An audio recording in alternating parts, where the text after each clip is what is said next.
il y a différentes caractéristiques, donc la richesse microbienne, la composition, les entérotypes et la fonction, dont les métabolites.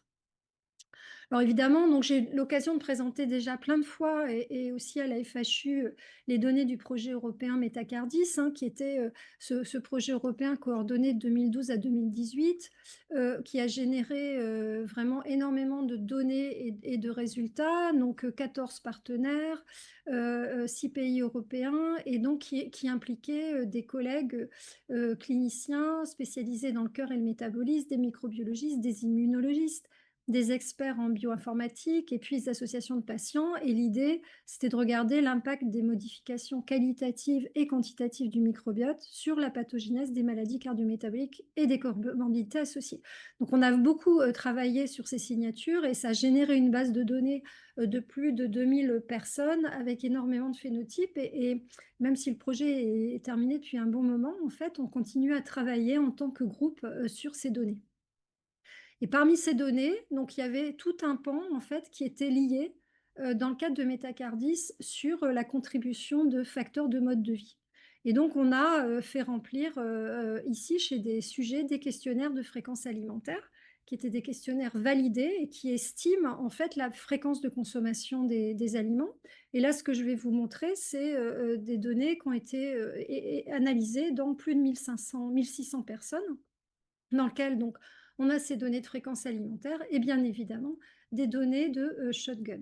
Et ce qui a été fait dans ce travail, c'est qu'à partir en fait des données de fréquence alimentaire et parce qu'on a et des données de consommation alimentaire, parce qu'on a des bases de données nutritionnelles, on peut calculer un certain nombre de scores sur la qualité de l'alimentation, sur la diversité de l'alimentation, qu'on peut, combiner avec également des données de questionnaire sur, le niveau d'activité physique ou de sédentarité et puis également, la consommation de tabac. Alors à partir de là, dans le cadre de ce projet, on a créé un score qui s'appelle, QASD pour, qualité de l'alimentation, diversité, activité physique et smoke. Le S, c'est pour smoke, en anglais. Et donc, ce qu'on a vu, c'est qu'effectivement, il y avait des relations entre ce score de mode de vie combiné et les phénotypes intestinaux. Alors voilà un exemple. Donc comme je viens de vous dire, donc QASD, qualité, alimentaire, activité physique, smoking, diversité alimentaire. On définit en fait, ces différents, éléments. Vous voyez? Donc ça a été, chacun des scores, est déterminé en tertiles et puis on a, 0 pour les fumeurs et 1 pour les non-fumeurs. Et donc on va avoir un score de mode de vie comme ça qui va aller de 0 jusqu'à 7. Alors c'est pas tellement une surprise quand on regarde rien que la richesse bactérienne. Eh bien, en fait, les personnes qui ont un niveau de score de mode de vie élevé sont aussi celles qui ont une augmentation de la richesse bactérienne. Et en fait, ce que vous avez sur les autres panels, c'est les différents modèles d'ajustement, puisque, comme je vous l'ai dit, il y avait 3 pays, donc il y a forcément des niveaux enfin des consommations alimentaires qui vont être différents, et puis il y a des ajustements sur également, par exemple, l'index de masse corporelle. Donc, en d'autres termes, si on détermine en fait ce score combiné, bah, plus il est bon, qui qualifierait un mode de vie sain, plus on a cette relation avec la richesse microbienne. Alors, en fait, ce qui nous intéresse, c'est ce qu'on a fait avec Eugénie Belda, c'est la médiation en question. Et donc, l'idée de cette médiation, c'est vraiment de travailler sur cette interaction entre ce score de mode de vie, un certain nombre de phénotypes métaboliques et par le score de médiation, on va étudier soit l'effet direct, en d'autres termes, bah, j'ai un score de vie sain, peut-être j'ai une meilleure sensibilité à l'insuline, donc l'effet direct, et également l'effet indirect sur, en d'autres termes, est-ce que dans cette relation mode de vie, phénotype métabolique, certaines des relations passent par le microbiote intestinal. Donc, ce qu'on va voir dans la présentation suivante, c'est qu'il y a un calcul qui est fait, qui est la CME, qui est l'effet indirect via le microbiote. L'ADE, c'est l'effet direct sur la variable d'intérêt. Et l'effet total, en fait, c'est la combinaison des deux. Et en fait, dans la médiation, on va calculer la part de la contribution du microbiote intestinal. Donc ici, la CME divisée par l'effet total. Alors évidemment, en fait, ces données, quand on parle des relations entre mode de vie, microbiote et phénotype clinico-biologique, en fait, on sait que les relations sont bien sûr bidirectionnelles. Donc on le voit ici, on peut étudier différentes directions. Donc dans cet exemple ici, le score de mode de vie QASD alors si on prend la direction 2 par exemple, le score de vie, QASD va être associé, à, des conditions cliniques, mais une part de cette relation dépend du microbiote intestinal. Donc ça, c'est les flèches rouges et inversement, on peut avoir un effet bien sûr du score du mode de vie. Je prends un exemple, je mange méditerranéen, une alimentation méditerranéenne, je vais avoir par exemple moins d'inflammation et le fait d'avoir un meilleur état métabolique ou inflammatoire peut également influencer le microbiote intestinal. Donc on va regarder en fait ces 2 relations. Alors comment on fait? Ben, on va identifier tout d'abord les associations significatives entre ces différents, composants et puis, calculer ces différentes, médiations. Alors, bah, quand on regarde les facteurs alimentaires, bah, je vous l'ai dit en préambule, les facteurs alimentaires et la richesse bactérienne, bah, c'est pas tellement une surprise. Alors, en fait, il y a beaucoup d'informations sur cette slide, mais vous pouvez référer aux couleurs. Donc, il y a des scores de qualité alimentaire, il y a des groupes d'aliments, des nutriments et puis des critères liés au mouvement et à l'activité physique. Alors, la première chose qui était un peu surprenante, mais pas tant que ça, on avait une association positive entre la consommation d'alcool et la richesse bactérienne, mais plutôt dans un sens positif et pas négatif. Mais c'est des patients qui n'avaient pas des consommations, d'alcool, énormes. En fait, les patients en situation d'alcoolisme n'étaient pas inclus dans l'étude et en fait, ce qu'on a pu voir, c'est qu'une partie des relations sont liées, en fait, à la consommation de polyphénols. Bah, dans la bière, il y a des chalcones, on a aussi, le vin, le thé, le café, des isoflavonoïdes et il y a aussi des relations avec les vitamines et donc, toutes ces associations positives étaient associées à la richesse bactérienne. Ensuite, on peut calculer les scores de qualité alimentaire et diversité alimentaire. Donc, on voit ces associations positives. Donc, en d'autres termes, plus on a une alimentation diversifiée, plus on a une augmentation de la richesse bactérienne. Et puis, l'activité physique, là aussi, c'est positivement associé à la richesse bactérienne. Puis, vous voyez qu'en fait, on a également des relations négatives avec certains facteurs, comme les viandes processées et les acides gras trans également, et aussi le temps, passé à regarder la télé ou les écrans. Donc voilà et on peut décomposer comme ça ces différentes associations. Alors venons-en maintenant aux médiations. Donc comme je vous l'ai dit tout à l'heure, on a notre score de mode de vie. Donc dans la direction 1, il y a une relation entre le score de mode de vie et la condition clinique qui peut influencer en fait le microbiote intestinal. Et dans la direction 2, ben, en fait, une partie des relations entre mode de vie et conditions cliniques dépend en fait d'un certain nombre de marqueurs du microbiote, dont la richesse, mais pas que, également la composition microbienne. Alors, par raison de temps, je n'ai pas le temps de vous expliquer tous les détails, mais en fait, ce que vous avez en résumé ici, c'est qu'on était capable de voir ces médiations dans les deux directions.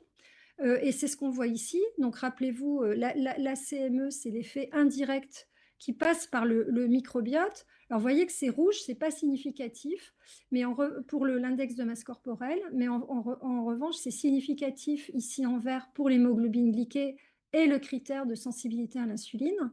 Alors ça, c'est pour la direction 1 et pour la direction 2, donc en rouge, on a aussi des associations significatives avec l'hémoglobine glyquée et le HOMA-IR. Alors on peut voir l'importance ensuite de cette relation, de cette médiation. Et en fait, c'est ce qu'on voit ici.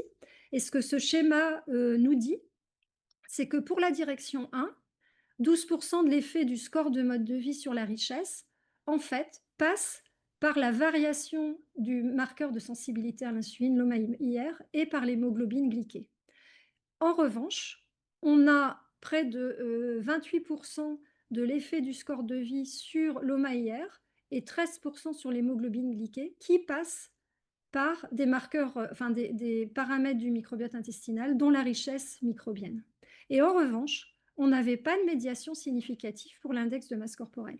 Donc dans ce type d'étude, ça vous montre en fait la part de la contribution ici de la relation entre mode de vie et conditions cliniques qui passerait par la richesse et des espèces microbiennes. Alors on peut se dire, bah oui, mais on a utilisé ici des critères cliniques relativement simples, hein, index de masse, enfin simple à mesurer, en tout cas en clinique, index de masse corporelle, hémoglobine glyquée, HOMA-IR. On peut aller plus loin et faire utiliser des phénotypes de précision et répéter ces analyses entre le score de mode de vie, le métabolome sanguin et bien sûr le métagénome. En fait, on a étudié toutes les relations, en fait, les paires d'association entre ces différents paramètres et on a répété, en fait, ces analyses de médiation. Alors, qu'est-ce que ça a donné? Ben, la première chose, si on regarde les relations entre le score de mode de vie, alors vous voyez ici, on a un petit bonhomme, bah, il est en situation d'obésité, mais il fait pas mal de vélo, et puis il a une alimentation assez diverse, et la qualité de son alimentation est bonne. Ben, en fait, on va retrouver un certain nombre de suspects usuels qui sont des dérivés, enfin, vous voyez ici, on a l'hypopurate, des dérivés du métabolisme du tryptophane, des acylcholines et des composés. Alors, on avait pas mal de métabolites associés à la consommation de café. Et puis des métabolites liés au métabolisme de la pyrimidine. Et puis on va retrouver effectivement des relations avec des espèces bactériennes associées, enfin dans le groupe des Roseburia, Faecalibacterium, des bactéries productrices de butyrate ou par exemple Eubacterium elegans. Et inversement, on a un score de mode de vie faible qui est associé à, alors, il y avait les 2 bactéries qui sortaient, ou plutôt 3 qui sortaient le plus, c'était Ruminococcusgnavus, Clostridium boltae et Bilophila vatsworthia. Je suis sûre que ça parle à certains. Et donc, quand on regardait les métabolites, eh ben, on retrouvait des acides aminés branchés, des métabolites associés, des métabolites liés aux acides biliaires, ou également à la consommation de tabac, et puis différents dipeptides. Donc comme ça, en fait, on a pu décomposer aussi des éléments du score de mode de vie, et ce qui étaient finalement les facteurs les plus importants, c'était la qualité alimentaire et en fait la consommation de tabac, effectivement, dans les relations inverses.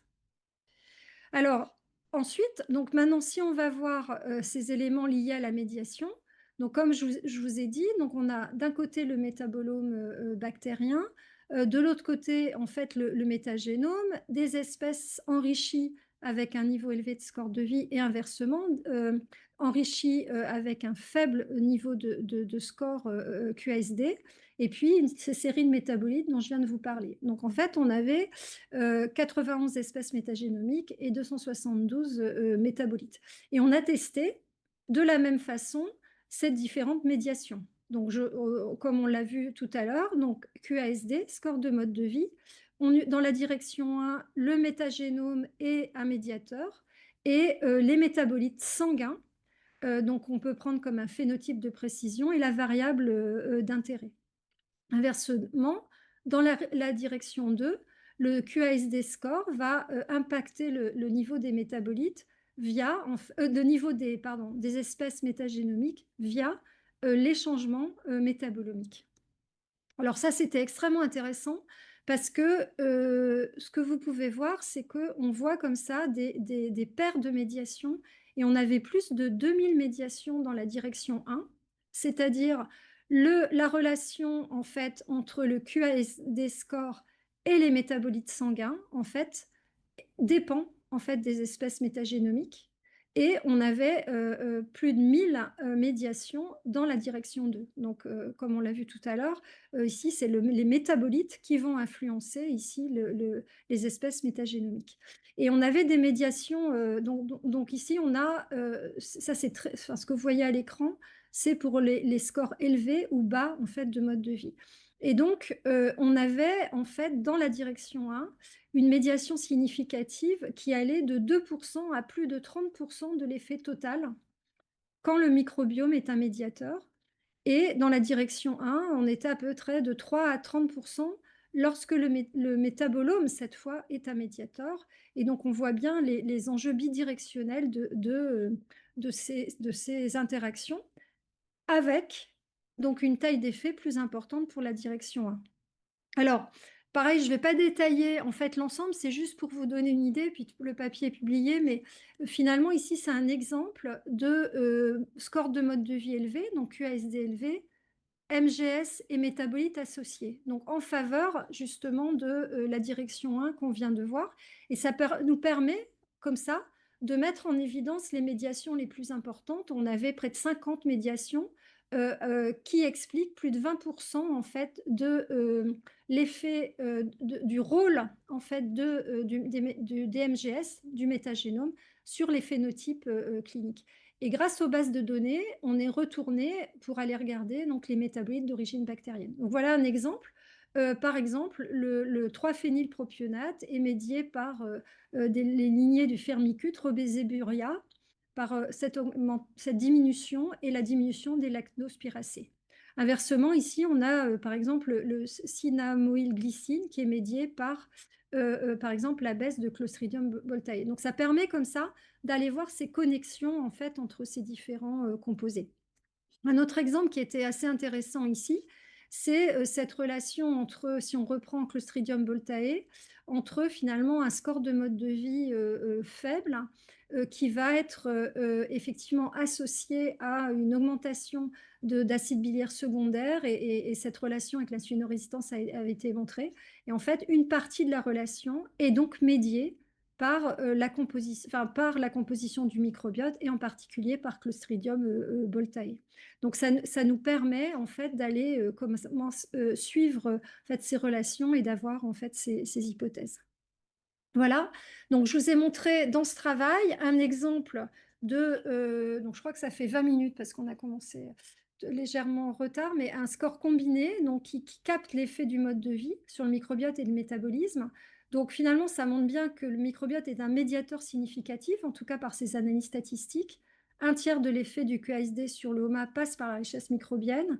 Ça nous donne en fait des idées de connexion, une trajectoire bactérienne distinctes. Et puis, voilà, donc en fait, maintenant, on va regarder plus spécifiquement en fait, ces relations et les métabolites et les espèces métagénomiques qui sont particulièrement importantes dans ces effets. Donc voilà, ça c'est le papier que vous pouvez aller voir dans Gut Microbes. Et pour terminer, en fait, on est en train d'appliquer en fait dans un projet européen qui est la suite en fait, qui s'appelle Nutrimune, dans lequel on va en fait cette fois aller regarder exactement par la même approche ces interactions, mais en regardant cette fois des phénotypes immunitaires et en particulier les capacités des altérations en fait de l'immunité adaptative, puisque ce qu'on a identifié, c'est que chez des personnes en situation d'obésité, il y a une augmentation en fait des lymphocytes T qui expriment des points de contrôle immunitaire comme PD1, et donc on va décrypter en fait ces relations dans le cadre de ce projet européen et identifier en fait les facteurs alimentaires aussi importants dans ces relations.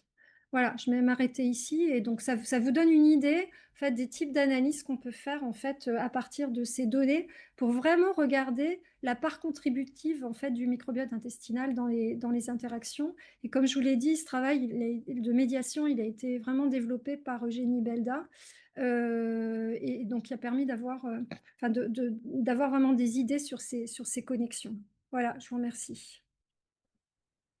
Merci beaucoup, Karine. C'était super. Et en effet, je pense qu'il faut qu'on aille décortiquer toutes les interactions qui existent. Et voilà, c'est à donner un très bel exemple. Avant que les questions arrivent sur le chat, j'avais une question, moi, par rapport au traitement des patients. Comment est-ce que vous avez inclus ça? Est-ce que c'était quelque chose qui était dans dans le questionnaire et comment vous vous en êtes sorti du coup avec cet aspect Ouais, traitement? bah en fait, oui, oui, c'est quelque chose de très important. Je rigole parce que tu sais qu'on en a. J'ai présenté ça il n'y a pas très longtemps, mais Oui. donc oui, oui, c'est un des points majeurs. C'est-à-dire que quand on a ces cohortes, la part, justement, enfin, les traitements, c'est même plus important dans la variabilité microbienne que même les facteurs de mode de vie comme l'alimentation. Et en fait, les traitements font partie. En fait, il y a un pipeline qui avait été développé dans Metacardis, qui s'appelle Decompounding, qui permet de prendre en compte en fait ces traitements. Donc en fait, les relations que j'ai montrées, elles sont indépendantes des médicaments. Et donc ça, c'est un travail qui a été fait par Sophia Forslung, qui mettait l'accent sur le fait que effectivement, surtout dans des populations de patients, les traitements ont un rôle très important.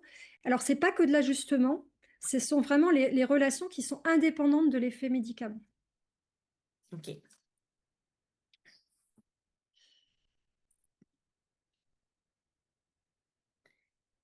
N'hésitez pas à poser les questions du coup dans le chat.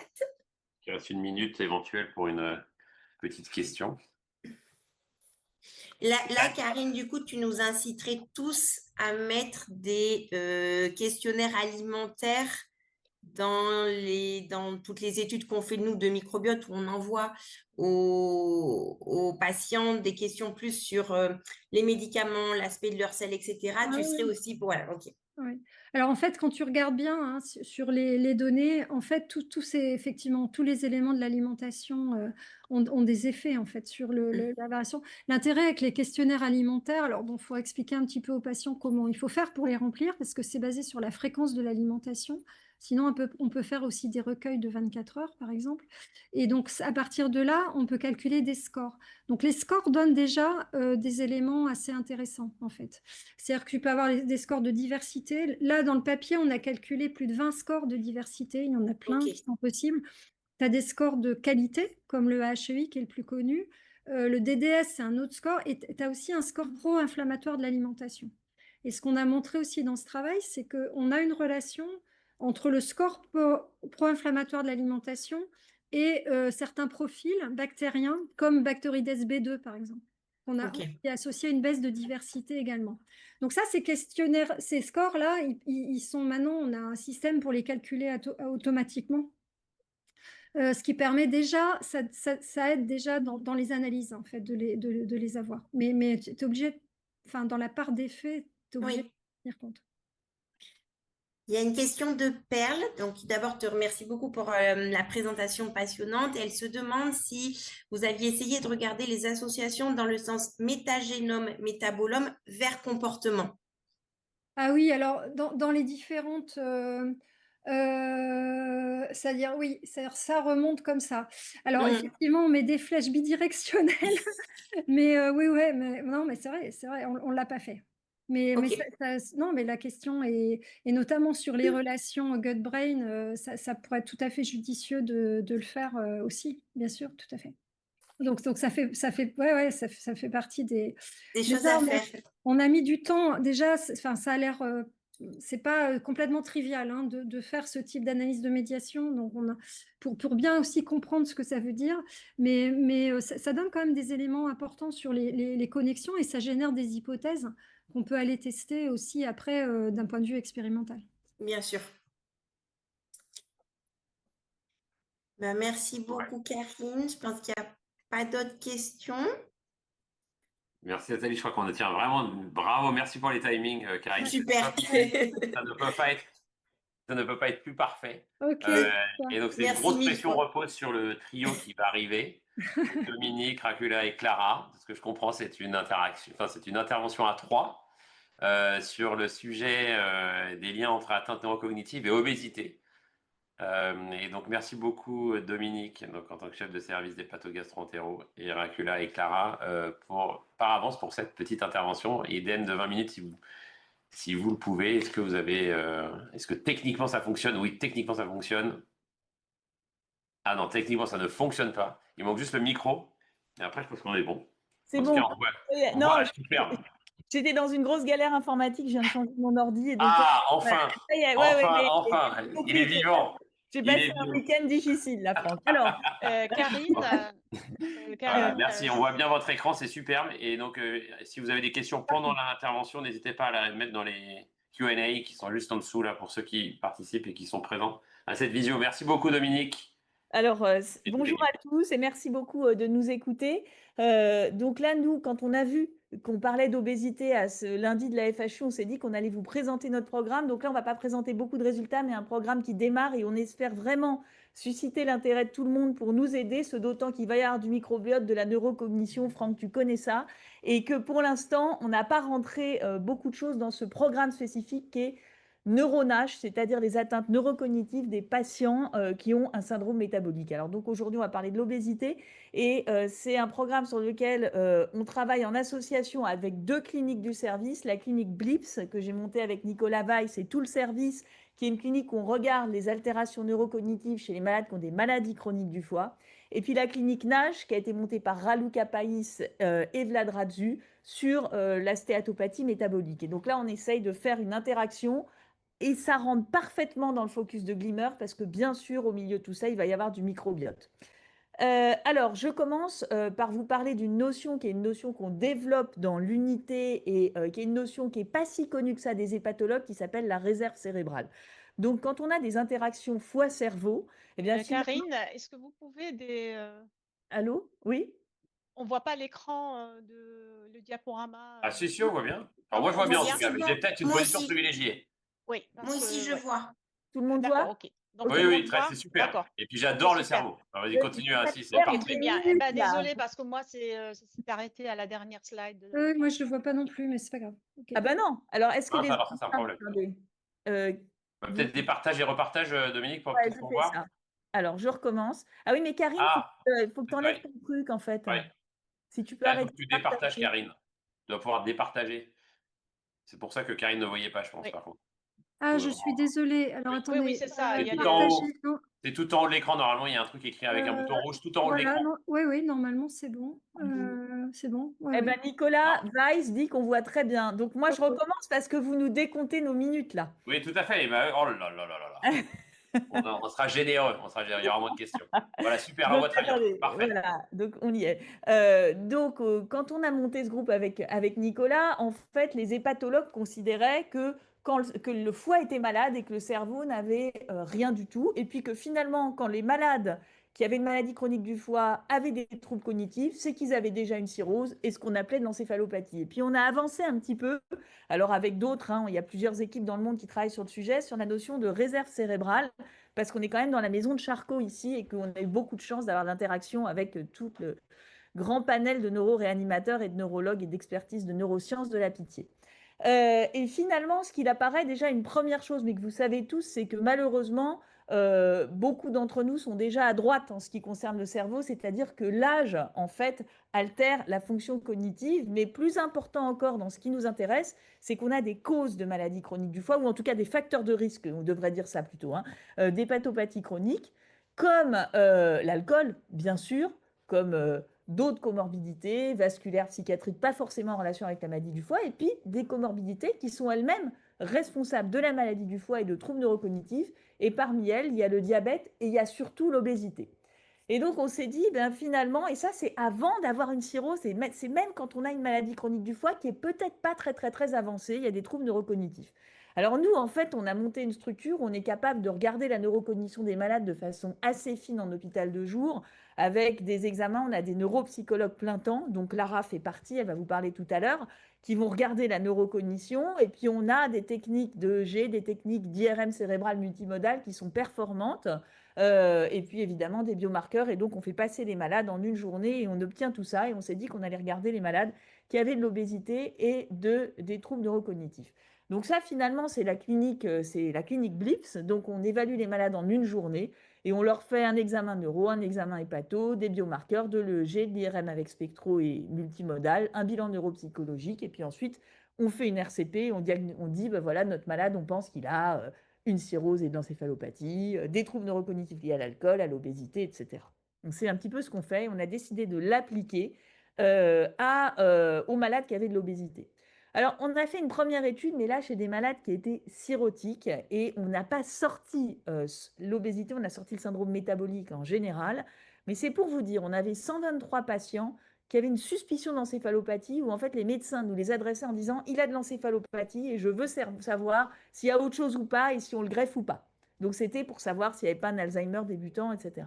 Et finalement, chez ces malades qui avaient une suspicion d'encéphalopathie vraiment très, très, très, très forte, il y en avait 30% qui n'avaient pas du tout d'encéphalopathie, 60% qui avaient une encéphalopathie minime, mais là-dedans, il n'y en avait qu'encore un tiers qui avait une encéphalopathie isolée et tous les autres avaient des cofacteurs.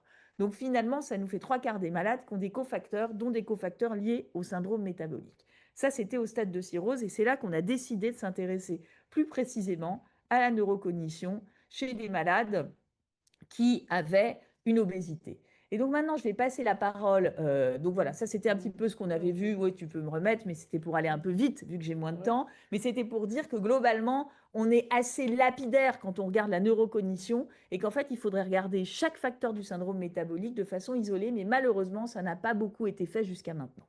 Alors maintenant, je passe la parole à Raluca Païs, que vous connaissez, qui est hépatologue et qui est spécialisée dans l'obésité en tant qu'hépatologie et qui va vous montrer un petit peu les choses et qu'en est-il de la neurocognition et de l'obésité. Ok, donc, comme Dominique a très bien introduit le sujet, donc on essaye de créer un lien entre l'atteinte neurocognitive, l'obésité et la stéatose métabolique. Juste pour placer le sujet, donc on parle de chiffres d'obésité qui sont d'à peu près 18% dans la population adulte française, qui veut dire plus de 6 millions de personnes, avec une prévalence de surpoids et l'obésité qui est encore plus élevée à 48%. Et parmi ceux-là, on a entre 70 et 70% qui vont avoir une stéatose.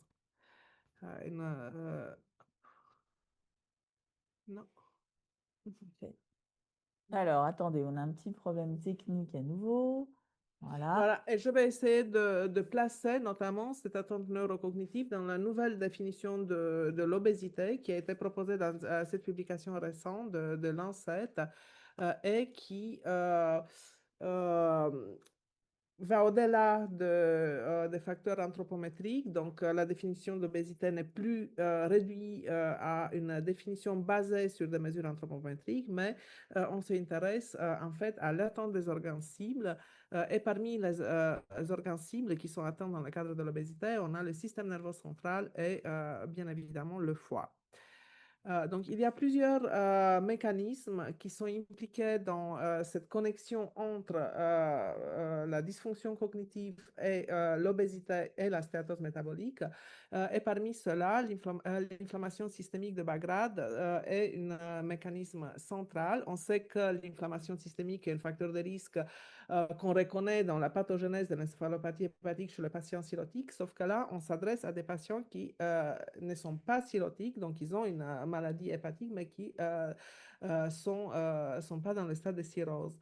On sait que l'inflammation systémique de bas grade est également associée à l'obésité, à la résistance à l'insuline et à la stéatose métabolique. Et donc, probablement que cette inflammation systémique, en fait, est responsable de l'apparition de dysfonctions cognitives chez les personnes obèses et atteintes de stéatose métabolique. Bien sûr, il faut prendre en compte le rôle de microbiote intestinal, également la barrière hémato-encéphalique et le fait que ces cytokines pro-inflammatoires vont arriver à contourner cette barrière hémato-encéphalique et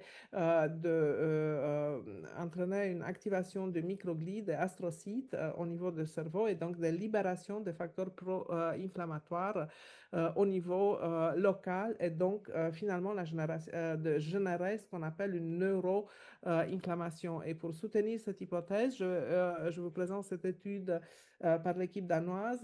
Donc, il y a surtout cette équipe en Danemark qui s'est beaucoup intéressée en fait à la connexion entre la dysfonction cognitive, l'obésité et le foie. Et dans cette étude expérimentale réalisée dans des souris qui ont été nourries par une diète high fat, high cholestérol pendant plusieurs semaines. Donc, ils ont testé plusieurs fonctions cognitives, en particulier la mémoire, mais également la dépression. Donc, ils ont mis pratiquement le souris dans une cage avec deux objets qui étaient identiques et après, ils les ont mis dans une autre cage où un des objets a été changé pour la forme, la couleur. Et en fait, le souris ne s'intéressait pas au nouveau, ne reconnaissait pas, il était incapable de s'intéresser à un nouveau objet et il n'y avait aucune fonction d'apprentissage, donc une signe de dysfonction de la mémoire. Et également, ils ont testé le comportement dépressif en mettant les souris dans des petits bassins et quantifié le temps que les souris restaient pratiquement immobiles. Au-delà de ces preuves cliniques, on voit qu'il y a une augmentation de cytokines plasmatiques, donc des cytokines dans le plasma, dans le foie et également dans le liquide céphalo-rachidien et également ils ont mis en évidence une neuroinflammation au niveau du cerveau par ces techniques d'imagerie, donc de l'IRM, qui montrait d'une part une diminution de la densité synaptique et d'autre part une activation des microglies et cela dans le cortex préfrontal. Donc des preuves expérimentales pour soutenir le rôle de l'inflammation systémique dans l'attente cognitive dans les stades pré-cirrhotiques. Un autre facteur dont on doit tenir compte, c'est l'ammoniémie. Donc, même équipe a démontré que dans la stéatose métabolique, il y a une diminution de l'expression des enzymes du cycle du Ré, en particulier l'ornithine transcarbamylase. C'est une étude qui est faite en deux parties, une partie expérimentale sur le souris, une autre sur des biopsies chez des patients avec stéatose et stéatohépatite. Donc là, vous avez la partie effectuée sur les biopsies hépatiques et on voit qu'il y a une diminution d'à peu près 50% de l'expression génique et protéique de l'ornithine transcarbamylase chez les patients avec stéatose et encore 50% de réduction chez les patients avec une stéatohépatite. Donc, on a l'impression qu'il y a une relation avec la sévérité de l'attente hépatique. Ils ont montré également une augmentation de concentration plasmatique de l'ammoniac chez les patients, pareil, avec une gradient entre les patients avec une stéatose et une stéatohépatite, et probablement que le mécanisme impliqué est une hyperméthylation des enzymes de cycle de l'urée. Bien sûr, il faut qu'on tienne compte des facteurs confondants. Parmi ceux-là, le plus important, c'est l'apnée du sommeil et également l'athérosclérose qui peut avoir un impact sur la microcirculation et le flux cérébral. Et je vais laisser Clara parler des principales fonctions cognitives qui peuvent être altérées chez les patients avec stéatose, ainsi que des tests qu'on utilise pour mettre en évidence. Oui, bonjour à tous. Du coup, là, on voit dans cette revue qu'il y a pas mal de domaines qui sont impactés, dans la vitesse de traitement ou la mémoire, comme Raluca le mentionnait précédemment. Et donc ça va être évalué dans le bilan neuropsychologique. Vous pouvez passer à la diapo suivante. Et dans ce bilan neuropsychologique, le neuropsychologue il va évaluer différents domaines. Ça va commencer par l'efficience cognitive globale avec des échelles comme la MoCA ou le MMSE. On va voir aussi les fonctions instrumentales qui sont des fonctions de bas niveau. Ça va être par exemple le langage, les capacités de visio-spatiale ou de visio-construction. Ensuite, on va avoir les fonctions mnésiques qui sont plurielles. On a des différentes mémoires en fonction de la modalité et de la temporalité sur laquelle on teste le patient. Ensuite, on a aussi les fonctions exécutives et attentionnelles et la vitesse de traitement. Et donc, ça, c'est un bilan très large qui dure en général entre 2 et 3 heures. Et si on passe à la diapo suivante, on voit que chez les patients obèses, ah non, pardon, excusez-moi. Du coup, tous ces scores, toutes ces performances, on va les interpréter en fonction de l'âge du sujet, du genre, du niveau d'études et aussi de la pathologie. Et tout ça, c'est rassemblé sous ce qu'on appelle les normes. Mais le neuropsychologue va aussi analyser les types d'erreurs, la compréhension des consignes par le patient, c'est-à-dire est-ce qu'il le comprend du premier coup, est-ce qu'il faut lui réexpliquer. Et tout ça, ça va permettre donc de déterminer le profil cognitif du patient. Et donc, si on va sur la diapo suivante, on voit que dans la littérature, on a différentes atteintes. Mais déjà, on voit que les fonctions instrumentales et l'humeur sont très peu étudiées. Il n'y a pas vraiment de données chez ces patients-là. On voit aussi qu'on parle d'une atteinte attentionnelle, mais on ne précise pas de quelle attention il s'agit, si c'est de la vigilance, si c'est de l'alerte, si c'est de l'attention soutenue.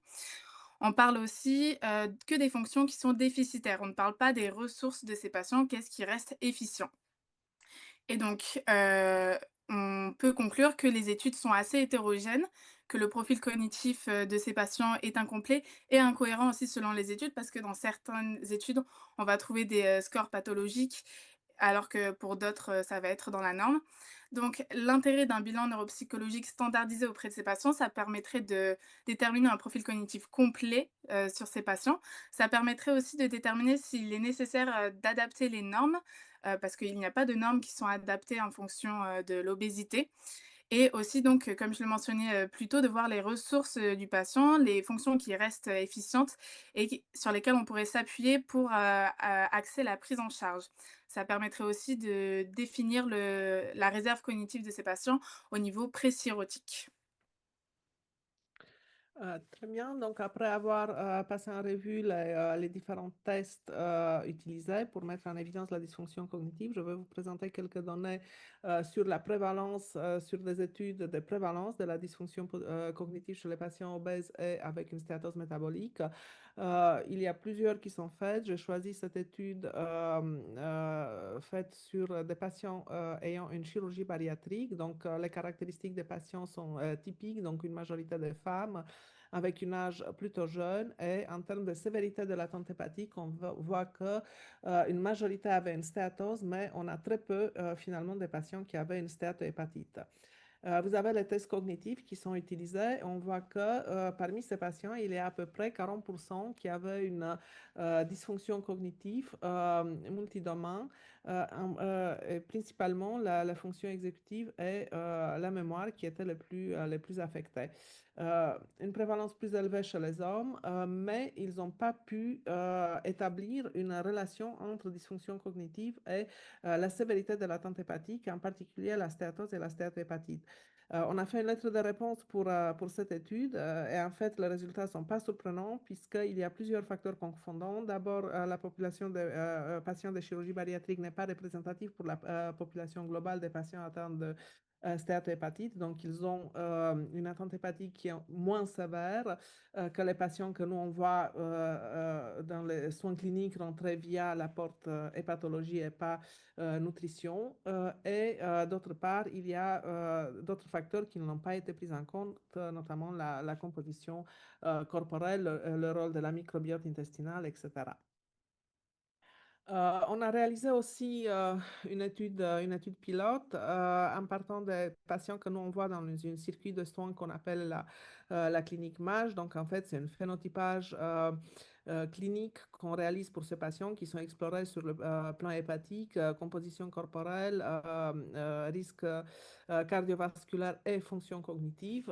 Et parmi 267 patients avec une stéatose métabolique diagnostiqués par des méthodes non invasives, donc fibroscan, à peu près un tiers avaient une dysfonction cognitive en utilisant le test des animaux. Et on voit que ces patients qui avaient une dysfonction cognitive avaient, bien sûr, il y avait plus de facteurs confondants, donc ils étaient plus diabétiques, ils avaient plus d'hypertension artérielle et de dyslipidémie. Mais très intéressant, on a trouvé une corrélation entre la composition corporelle et en particulier la diminution, la perte de masse musculaire, donc l'obésité sarcopénique, qui était plus associée à une dysfonction cognitive que le tissu adipeux en lui-même. L'obésité sarcopénique donc est resté un facteur indépendant associé avec la dysfonction cognitive après avoir ajusté pour les autres facteurs cliniques confondants potentiels, y compris les facteurs de risque métabolique. Le prochain niveau de preuve, c'est effectivement d'établir une corrélation entre, d'une part, la distribution, la quantité de tissus adipeux entre la composition corporelle, plus exactement, l'imagerie cérébrale et l'imagerie hépatique. Et pour faire ce type d'études, le mieux, c'est le UK Biobank. J'ai choisi 3 études de UK Biobank. Ce première qui montre la corrélation entre la quantité totale de tissu adipeux, en particulier le tissu adipeux viscéral, et la diminution de la substance grise cérébrale. Une deuxième étude qui montre que des caractéristiques morphologiques cérébrales comme le volume cérébral, le volume de la matière grise et la densité neuronale qui sont associés avec une bonne performance cognitive, en fait, sont diminuées chez les patients qui ont une stéatose ou une stéatohépatite déterminée par l'IRM, donc PDFF ou liver multiscan. Et qu'en revanche, d'autres caractéristiques cérébrales comme l'hypersignal de la substance blanche ou la fraction d'eau intracérébrales qui sont associées avec un déclin de la performance cognitive. En fait, ces caractéristiques-là sont augmentées chez les patients avec une stéatose ou une stéatohépatite. Et la troisième étude de UK Biobank également qui établit cette fois-ci la corrélation entre la composition corporelle et les tests, la fonction cognitive. Donc, ils ont établi plusieurs phénotypes cliniques en fonction de la distribution des tissus adipeux, sous-cutanés, viscéral, la proportion entre le tissu sous-cutané viscéral et également la charge en graisse au niveau des différents organes, en particulier au niveau du foie et au niveau du pancréas. Et ils ont pu établir des corrélations avec le ralentissement psychomoteur, la mémoire prospective, mémoire visuelle ou le score cognitif global. Et je vais finir par une étude qu'on souhaite mener dans notre service, et en fait qui va mettre ensemble la clinique BLIPS et la clinique NASH dont Dominique elle parlait. C'est une étude pilote avec 40 patients atteints de syndrome métabolique, diabétiques et obèses en proportion égale. Et en fait, ces patients vont être explorés à la fois sur le plan hépatique par IRM-PDFF et élasto-IRM pour la sévérité de l'attente hépatique, et également par une IRM cérébrale avec une analyse morphologique du parenchyme cérébral et des plexus choroïdes, et également une analyse de la clairance et de la perfusion cérébrale qui permettra d'analyser le fonctionnement lymphatique. L'objectif étant d'une part de voir la prévalence des troubles cognitifs et des différents domaines qui sont affectés, d'établir une corrélation avec l'histologie hépatique et d'établir le rôle de l'inflammation dans la survenue de ces troubles cognitifs avec des possibles retombées cliniques, en particulier le dépistage des troubles cognitifs chez les patients atteints de MASH fibrosant, et cela peut aboutir aussi à des stratégies thérapeutiques ciblant l'information le long de l'axe foie-cerveau, autant de plus qu'il y a des preuves émergentes concernant l'impact de la chirurgie bariatrique sur la réversibilité de l'atteinte cognitive chez les patients obèses, et également plus récemment de l'impact de GLP-1 sur la fonction cognitive, avec un niveau de preuve qui est assez pauvre à ce jour, provenant pour la plupart du temps des études observationnelles rétrospectives. Donc, beaucoup de travail à faire à ce niveau-là. Et on pourrait même rajouter d'ailleurs que les traitements anti-NASH, finalement, par exemple, le premier traitement qui est le resmetirom qui agit sur la fibro-inflammation, vous avez bien compris qu'on n'a pas compris si la neurocognition et la neuroinflammation étaient liées ou non à l'inflammation et à la fibrose hépatique. Et ça, c'est toute une question. Est-ce que c'est seulement de l'obésité ou est-ce que c'est de l'obésité plus de la maladie chronique du foie? Et on a vraiment des techniques d'IRM performantes sur la neuroinflammation. On va bien caractériser en IRM également les malades sur le plan de l'hépatopathie. On espère avoir la réponse à cette question. On est assez outillé ici, et si en plus on peut rajouter du microbiote, eh bien c'est vrai qu'on aura un petit peu bouclé la boucle. Mais ça, c'est un programme qui démarre et qui va être long. Donc on termine en vous disant que eh bien, voilà un petit peu notre groupe, notre société savante, et on espère que vous avez apprécié le diaporama et surtout que vous aurez beaucoup de suggestions à nous faire. Merci beaucoup. Merci mille fois à toutes les trois pour cette présentation très bien, très dynamique et innovante dans l'approche. Est-ce qu'il y a des questions en ligne? Parce que en attendant que les questions arrivent, moi j'ai, enfin, parce qu'il nous reste 2 minutes pour les questions. Et c'est justement ce que vous citiez pas mal autour de l'hypothèse neuro-inflammatoire. Et j'ai pas vu, y compris dans le dernier schéma, comment est-ce que vous allez étudier? Est-ce que c'est un petit challenge d'étudier, enfin, dans ce que je connais, la neuroinflammation chez le patient? Donc, comment est-ce que vous avez prévu de l'étudier? Alors, tu citais IRM, mais comment est-ce que vous avez prévu comment est-ce que tu travailles ouais, justement, c'est sûr, pour répondre à cette question de l'hypothèse neuroinflammatoire et puis des liens, il faut avoir cette idée de la neuroinflammation. Comment est-ce que vous avez prévu de faire? Parce que c'est un bon challenge, je pense. Ouais, donc ça, c'est effectivement un bon challenge. Alors, évidemment, on a des marqueurs inflammatoires qui sont des marqueurs sériques et qu'on va regarder. Mais alors, sur l'IRM, on va regarder plusieurs choses. Et on travaille avec Nathalie Achor et puis on va travailler avec l'ICM. Globalement, ce que je peux te dire, c'est qu'on va regarder la microglie, qu'on va regarder les plexus choroïdes, on va regarder la clairance glymphatique. Et ça, c'est des choses qui vont être importantes en plus des séquences où on va avoir de la neuroinflammation. Mais si jamais toi, tu bosses aussi là-dessus, et on peut mettre en commun les protocoles et regarder un petit peu comment ils voient ça, mais en tout cas sur le plan clinique, c'est des IRM de recherche qui sont des IRM un petit peu compliquées, un petit peu longues. Et après, c'est surtout du tenseur. Est-ce que derrière, on va aussi faire, ça c'est moins sûr, hein, du resting state et puis des IRM, tu vois, multimodal comme ça, c'est moins sûr. Hein, ça, mais en tout cas, on va faire du tenseur, ça c'est sûr. Et puis, on va regarder les plexus choroïdes, les glymphatiques. Après, moi, vraiment, je ne suis pas une spécialiste de la neuroimagerie. On a des Oui, bien sûr. psychologues qui bossent avec nous. Et tout ça est parfaitement. Natalia, elle présente un projet avec nous là-dessus. Super. Donc voilà. Donc, C'est la richesse de l'environnement, quoi. On sort de la FHU, mais c'est vraie richesse exactement. d'environnement. Ouais. Et sur la sarcopénie, pour finir, juste parce que c'est pareil, c'est l'autre élément que je trouvais hyper pertinent. Est-ce que c'est les questions métaboliques ou est-ce que c'est la sarcopénie associée à ces pathologies métaboliques? Parce qu'il y a quand même beaucoup de littérature en neurologie sur la sarcopénie et les troubles cognitifs. Et comment est-ce qu'on décifre, comment est-ce qu'on dissèque qu'est-ce qui est à l'origine de quoi? Est-ce que l'obésité est un proxy d'une sarcopénie? Enfin, bref. Est-ce que vous avez... voilà. Par DEXA de ces patients et également les tests cliniques de hand-grip. Et après, on va corréler tout ça avec l'attente hépatique également. Donc, on sait que la sarcopénie aussi est associée avec une sévérité de l'attente hépatique. Et donc, on va essayer de faire une association en triangle entre sarcopénie, foie, cerveau. Et peut-être de la myostéatose qui est assez à la mode. En fait, en ce moment, chez les hépatologues, la myostéatose en IRM est quelque chose qui est assez à la mode. Donc, on va regarder ça aussi, quoi. Super. Est-ce qu'il y a d'autres... Merci, non, c'est très clair. Et franchement, c'est top et ambitieux, j'adore. Est-ce que vous avez...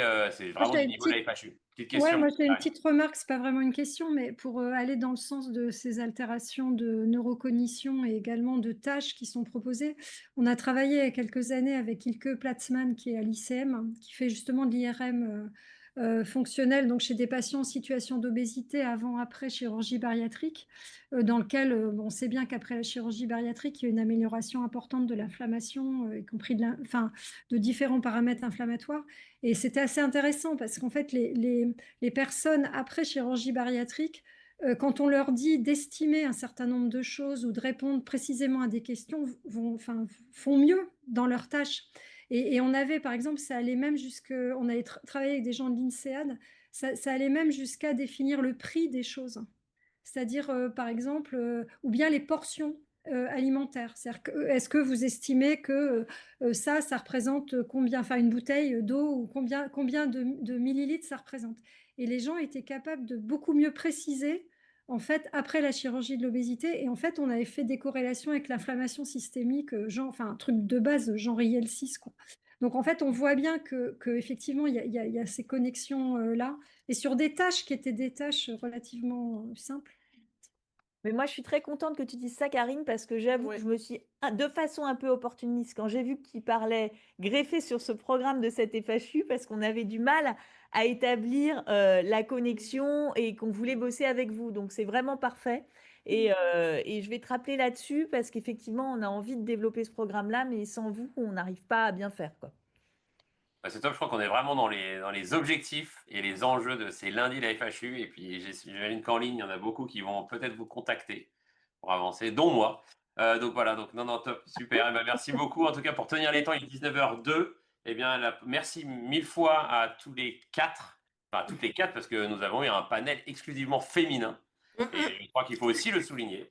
Et bravo et merci pour ce que vous avez présenté et pour la richesse de ce que vous présentez. Et je crois que le prochain lundi de la FHU, c'est le 9 mars. Sauf erreur, c'est Jérémy Gautron et Julien Kirchgessner qui vont parler. Et puis voilà, mais donc un grand merci. Puis surtout, bonne soirée à vous toutes et à vous tous. Merci beaucoup. Merci. À bientôt. bonne Au soirée. revoir. Au revoir. Au revoir. Merci, Mina.